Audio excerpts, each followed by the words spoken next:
Here in Pennsylvania, we get some cold winters, and we heat our house primarily with our wood burner. This is wood that my son cuts down with his axes, and he splits it all by hand, and it provides us a nice source of heat. But it also provides us some fertilizer and a useful material for the garden with the wood ashes. So I'm going to stop this here, and I'm going to go out to the garden and talk a little bit about that. I just dumped out an ash pan of wood ashes in the garden this morning. I put them along the strawberry plants.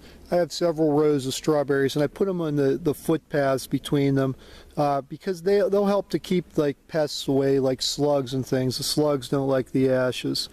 I also use them on asparagus patches and rhubarb patches.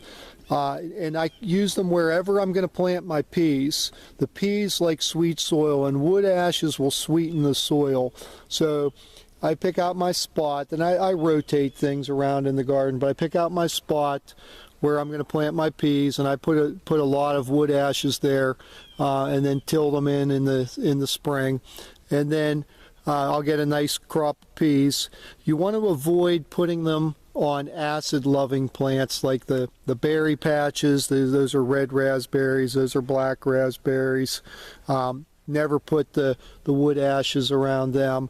And the blueberries, I have blueberry plants too over behind the black raspberries. Never put the wood ashes on the blueberries. Especially the blueberries, they like very acidic soil. So they're useful in the garden, but you need to know where to put them. You want to make sure you're putting them on places where you're going to plant plants that like sweet soil, not acid-loving plants.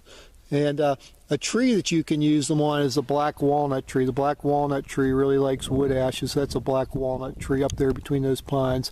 So I dump a lot of wood ashes around that black walnut tree. But it's a way of getting out in the garden in the wintertime. Helps you to start thinking about where you're going to plant things. Not much else you can do at this point in the winter. It's too cold to prune anything, and just covered in snow, obviously. But the wood ashes, you can put them right on top of the snow. You can see they're already starting to melt in a little bit, and that'll help get the nutrients into the soil. Well, I think I'm going to sign out now. Talk to you later.